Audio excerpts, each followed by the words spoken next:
Advanced case, a written memo or PRD delivered as round 1. Here's a hard truth about the written round. This memo is your entire first impression. There's no small talk, no chance to read the room, no way to talk your way out of a weak page. Someone busy opens the doc, gives it 30 seconds, and decides whether you're worth a real conversation. So the one thing that gets you to round 2 is simple to say and hard to do. A reader who is 30 seconds in already knows what you're recommending, who it's for, and how you'd know it worked. If they have to hunt for your point, you've already lost, no matter how good the thinking underneath is. A round 1 memo is testing whether you can hold a real position in writing for a reader who has never met you and has 10 other things to do.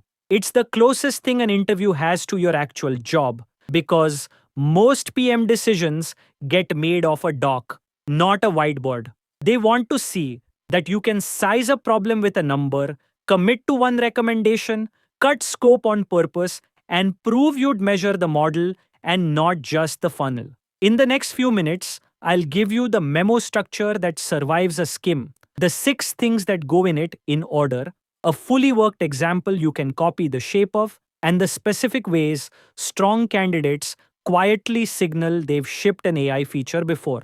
The mental model that changes everything. Write for a skim first, a deep read second. Your reader skims to decide if it's worth a deep read. So the structure has to reward the skim. Open with the recommendation in bold 1 sentence, not background, not in this memo. I will explore the opportunity space around. The decision, stated flat, and then the whole memo argues for it. This is the single biggest lever on a written round, and it's the one most people get wrong because it feels aggressive to lead with the answer. It isn't aggressive. It's a courtesy to a busy reader, and it signals you actually have a position. Next, state the problem in 2 sentences with a number in it. Something like, support handles 4,000 tickets a week, and 60% of them are password resets and order status lookups an assistant could resolve. A number does 2 jobs at once. It makes the problem feel real and it sizes the price. So the reader already sees why this is worth doing before you've pitched a thing. Then name the user and the goal metric together and keep it to one primary metric. For most AI features, that metric is a task success or resolution rate, not a vanity engagement number, because an AI feature can drive engagement while actively doing harm. Add one guardrail so you know the feature can backfire.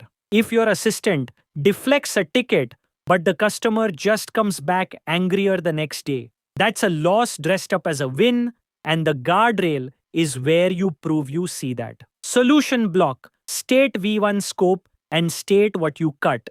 A memo that ships everything ships nothing because it's a wish list, not a plan. Say what's in V1 and then explicitly what's deferred and why. Cutting scope on paper with a reason is the clearest single signal of PM judgment there is. Anyone can add features. Deciding what not to build is the job. Give the eval plan its own section, about half a page. The tasks the feature has to handle, a golden set, a metric per task, and the human review loop.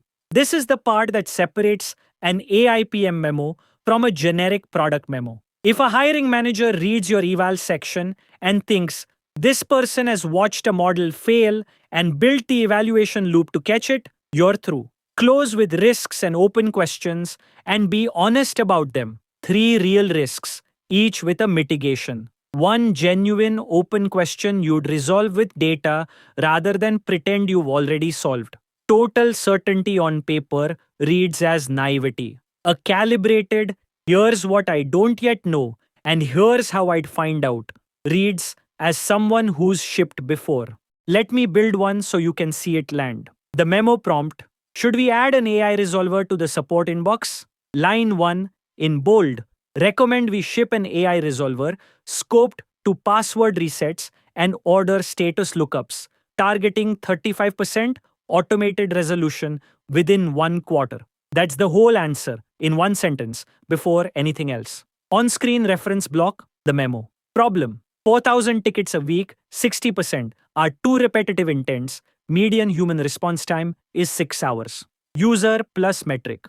Customers waiting on simple lookups. Primary metric is automated resolution rate, meaning a ticket closed with no human touch and no reopen within 72 hours. Target 35%. Guardrail: CSAT on AI handled tickets stays within 3 points of human handled. Solution: V1 on retrieval over the help center plus the order API, two intents only. Hard handoff to a human on low confidence or any refund or billing intent.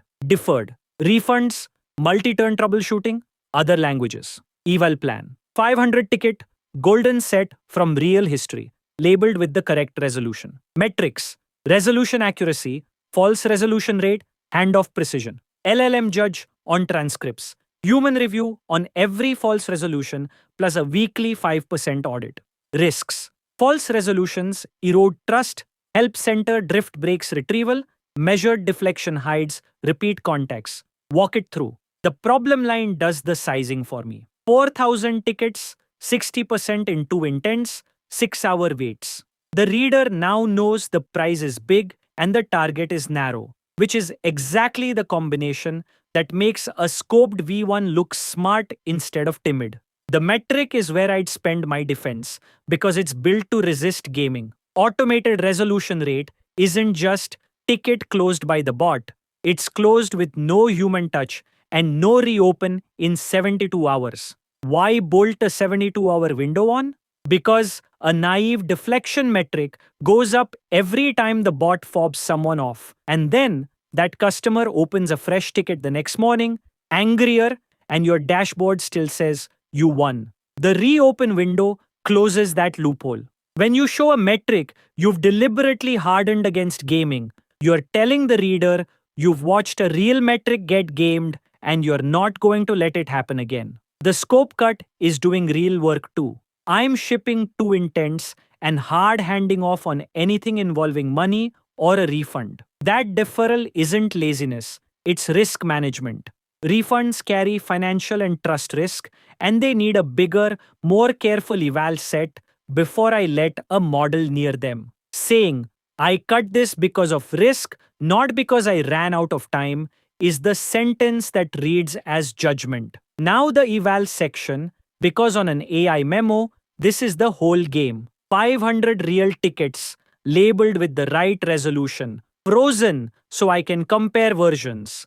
I track 3 numbers: resolution accuracy, the obvious one; false resolution rate, which is the dangerous one, because a ticket closed wrongly does more damage than one left open; and handoff precision, whether the low confidence cases actually get to a human. The LLM judge reads transcripts at scale and a human reviews every false resolution, because that's the failure that hurts, plus a weekly 5% random audit to keep the judge calibrated. If someone challenges the whole approach, the false resolution metric is my anchor.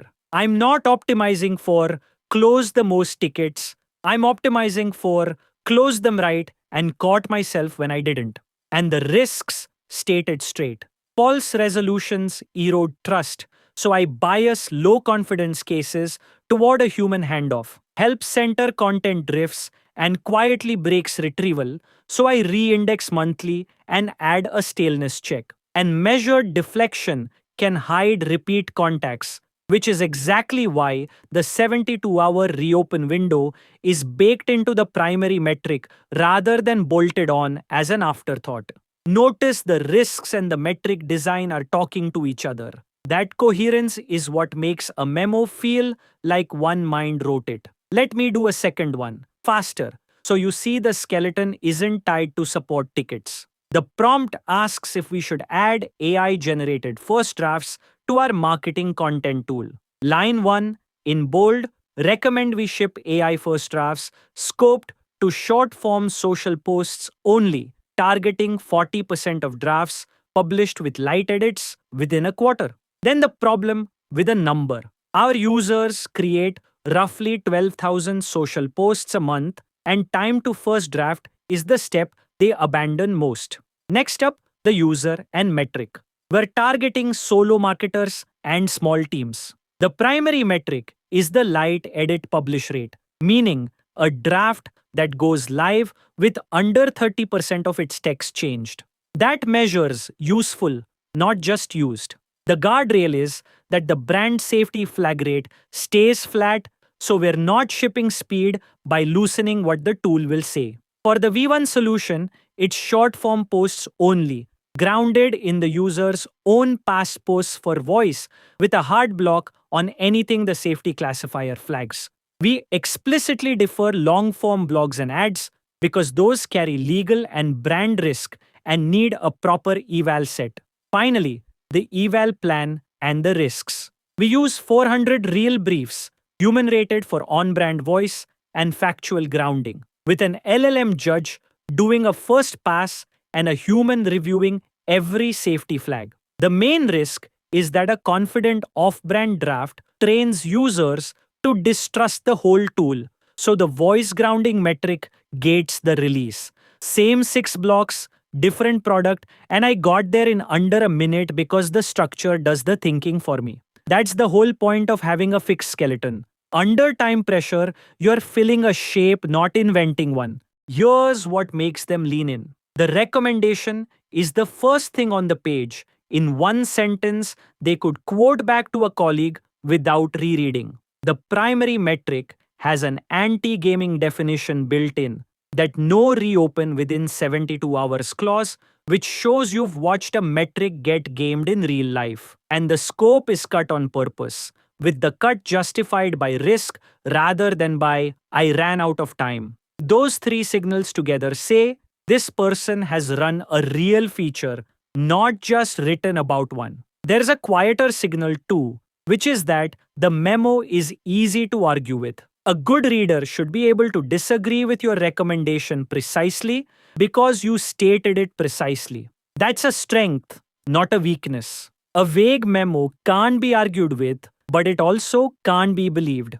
A sharp one invites the exact conversation you want to be having in round 2. Now, the ways people tank it. The first is burying the recommendation under 2 paragraphs of context, so the skim reader gets to the bottom of the page and still doesn't know what you're actually proposing. The second is a metric that goes up when the feature does harm, raw deflection, sessions, messages sent. Pick one of those, and you've told the reader you don't understand how AI features fail. And the third, the fatal one for this round, no eval section at all. On an AI memo, a missing eval plan reads as has never shipped a model in production, and that's usually the end of it. So, the whole shape, decision in bold on line 1, problem in 2 sentences with a number that sizes the price. 1 user, 1 metric, 1 guardrail, and make the metric hard to game. A V1 with explicit risk justified cuts. An eval section that proves you've measured a model and not just a funnel. And honest risks that tie back to the choices you made. Written for a skim first, a deep read second. If you carry 1 line into the round, make it this. Decision in bold on line 1, 1 gaming resistant metric, and an evolve section that proves you've